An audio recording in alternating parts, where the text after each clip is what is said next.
claim your parent if they Yes. don't live with you, but I didn't know that you could claim anybody else if they did not live with you. Am I wrong on that? If If you that- provided their support. If you provide half of a relative's support, you can claim it, is what I got. thought they had to live with them all year. I thought they had to live with you. I mean, I thought the only two would be your mom and your dad, if they did not live with you. Okay. And, Well, I think we had a case last year where the lady's brother lived with her, and she claimed him as a kid. yeah, but lived with her. Well, Oh, yeah. he was You know, disabled. Yeah. He was Okay, disabled. I found it. She just provided his Okay. support. Oh, okay. So it says, this is the IRS Table 2 dependency exemption, so the relatives listed are considered relatives who don't have to live with you. And they are son, daughter, brother, sister, half-brother, half-sister, son, daughter, father, mother, ancestor, sibling of either of them, son-in-law, stepmother, daughter-in-law, father-in-law, mother-in-law, brother-in-law, sister-in-law.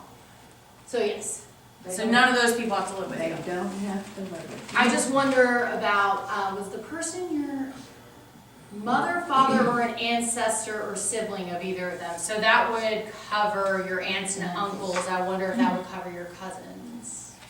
Yeah, there used to be an exception, cousins. Remember that years ago? There was something about cousins never qualified. Based on what I'm reading here, I'm not seeing that cousin qualifies. Unless they live with you, right? Unless they live with you. On here. This is people who don't have to live with you that you can provide half of their support for, and then you can claim them. So, but what I'm getting here, an ancestor or sibling of your father, mother, that sounds like aunts and uncles, but that doesn't sound like cousins to me. Yeah, Yeah. So, the cousins are If you're providing support for your cousins, If he Who lives don't with you live all with you. year, if they live with you. if he lives with you all if they year, live with you, then it's a qualified relative. If he doesn't live with you, then, yeah. sure. Then, then the flip side of the relative, which is what she said, all those people come under relative. Yeah. The cousin wasn't in that.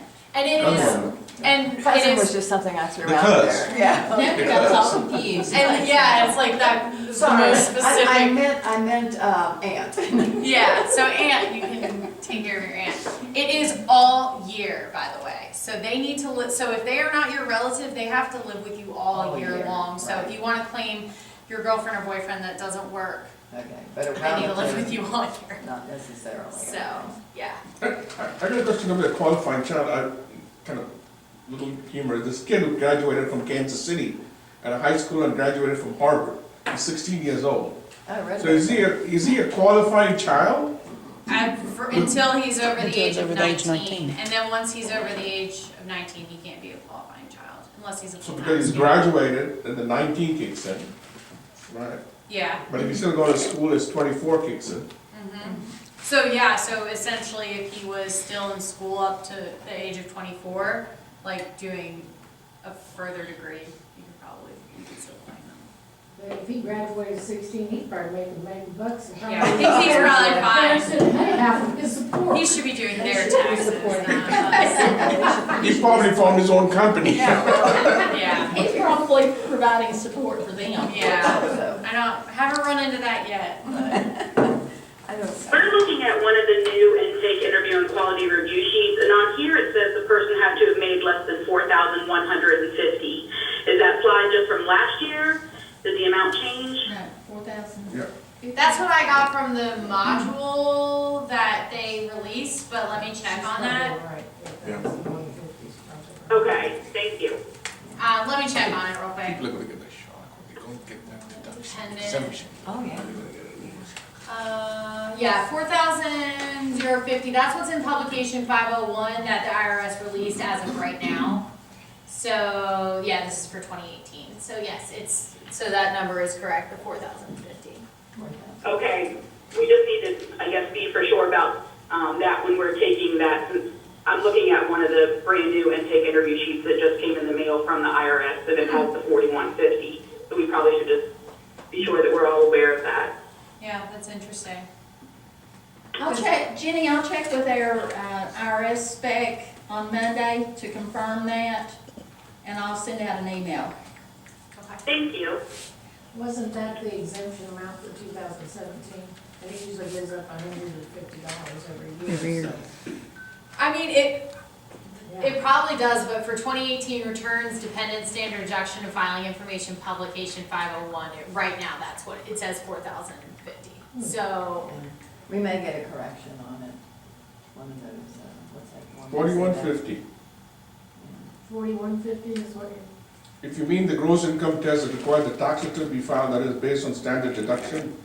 And I don't know what the word is, if you mean the gross income test for the claiming a qualified relative, that is still 4050. Index for inflation 2018 would be 4150.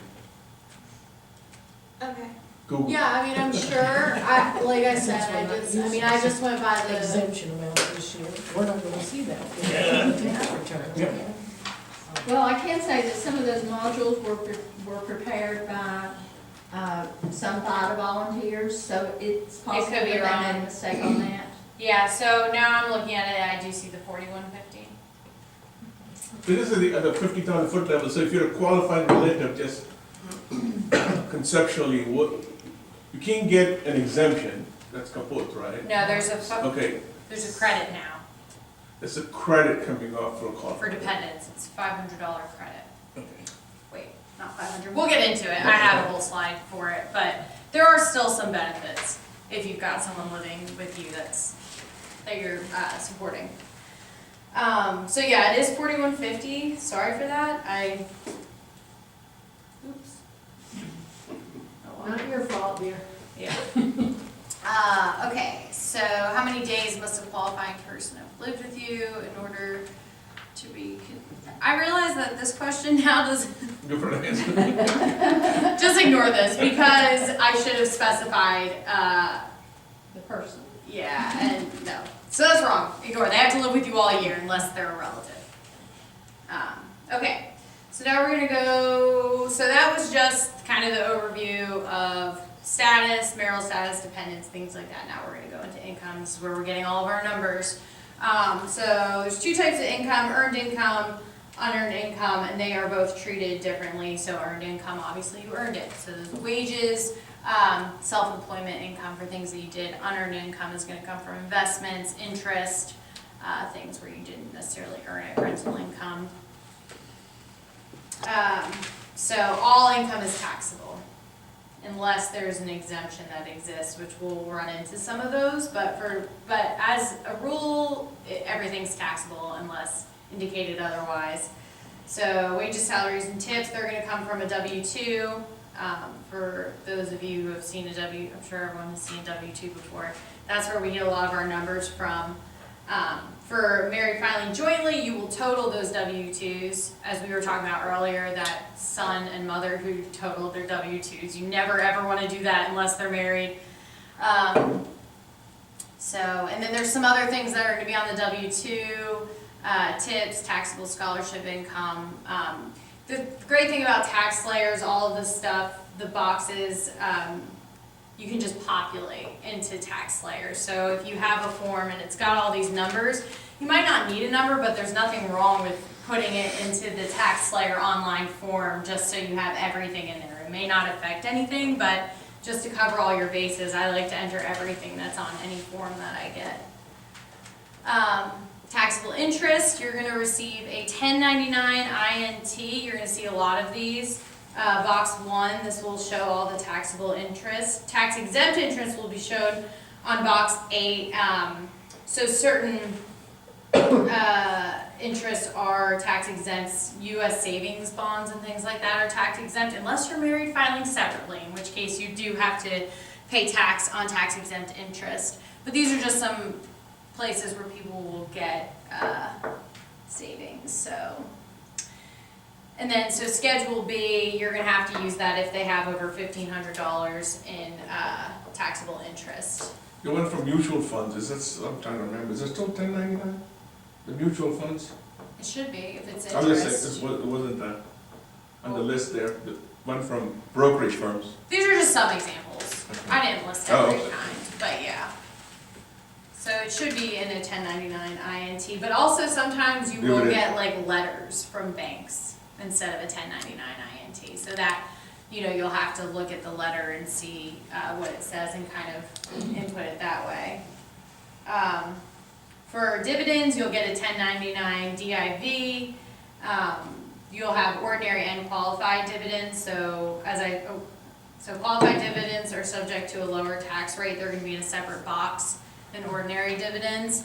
Once again, you can kind of just input, populate this form into TaxSlayer. So, And yeah. on the bonds, for people who live in Virginia, if they got interest, want to be sure and mark that in the right place because it's not taxable to Virginia. Okay, Bond interest. yeah. So I would imagine, what would you need to check something off in the 1099 INT, or Well, when you go to if put in their it's set- state? Yeah, there should be something on there where you specify that it's a bond, Yeah. you know, because it does have to come off in Virginia. It will show that it comes off. Okay. Okay, so IRAs, pensions and annuities, you'll get a 1099-R. This is what that form looks like. You're gonna get a lot of these for sure. You'll have the gross distribution, and then you'll have the taxable amount into a, and once again, you can just enter all of this into TaxSlayer. So taxable amount not determined, this comes up sometimes. We've had this happen.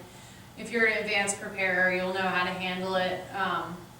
If not, this might be a situation where you might have to go get someone, because you may not have realized when you had the intake form that you were gonna run into something like this. We actually had someone who had taxable amount not determined on, do you remember that? It was like a 60-year-old like pension. And you needed like the documents, you'll need like documents to calculate the taxable amount, but they didn't exist anymore because it had been so long that this person had been receiving this money. So, yeah, so that, if that happens, and you're an advanced preparer, you can go ahead and like follow that procedure, but, go get someone if that happens. I have a question, that state ID number, you know, you got the federal ID number. You need to sit down and input that sucker every time, you know? Yeah, I mean, everything has started populating for me. I don't know about you all. Things are starting to, once you start typing, it'll. But last year, many times, you know, I had to go in and I can never figure out if you're supposed to enter all the information in there, or you know, forget the last two, or. It'll tell you. I've tried it, it never populates that. Yeah, I mean, We had several rejects for that too, last year. I type in everything. Yeah, that's, I do too. Just to be on the safe side, there's just no reason not to type in everything, Yeah.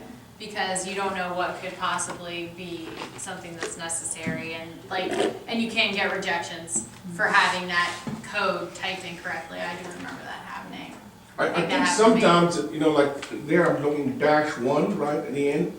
Sometimes it doesn't let you It put doesn't that, fit, I doesn't know. fit, doesn't let you put in. It's frustrating. Yeah. I don't know why it's like that. I never put the dash, I just type the numbers, is all I ever do. So maybe So do you That's- put the one at the end though? Whatever's there, I Okay, do. yeah. Everything but the If dashes. If it runs out of space, well, then it won't let you. That's type what, it, it yeah, won't I mean, that's what I do. I just type it until I. Yeah, so- But the good news is, most of those that we did last year, when they come back in this year, it is gonna auto-populate, Right, so. right, it's only the brand new one, Yeah. if you get something that Yeah. we've never had before at the site. Yeah. So, I mean, I notice every year, because this is our third year using TaxSlayer, so it's getting easier and easier every year. Everything's kind of just populating, so. So you're gonna get a lot of the SSA 1099s. We talked a little bit about that not all of that's gonna be taxable. TaxSlayer will calculate all of that for you when you, input the information from this. So they have to have this. If they tell you that they collect Social Security and they don't have this, then you would wanna stop doing the return right then and make sure that they get it, to you, this form. So they can get it from their Social Security Administration. And a lot of times they'll have income taxes withheld, so you definitely wanna put that in so they're not being double taxed on their Social Security. And this is always nice, just just peace of mind that they have insurance, the Medicare Part B, I just like to, okay, well, I know that they're telling me that they're covered, which, so that's always good to look Yeah. at. What's that benefits down at the bottom for CY and PY1? What are those? I've never seen that on a social security form. I haven't either. Previous year, 1, 2, 3, Yeah. that's what it is, Total additions, benefits for. Okay, so that's like if they had some. Yeah. They break up back pay maybe? Is that for back pay? I have no idea. It must be. I bet it's that's what it back looks pay. like, yeah.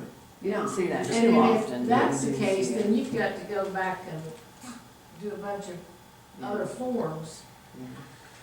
to Well, figure out if it would have that been might- taxable in any of those prior years.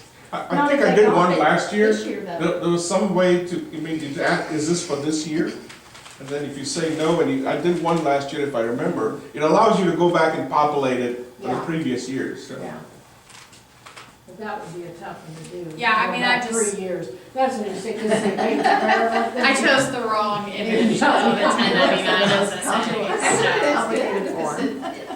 if you hadn't seen that, you wouldn't know. Yeah. So.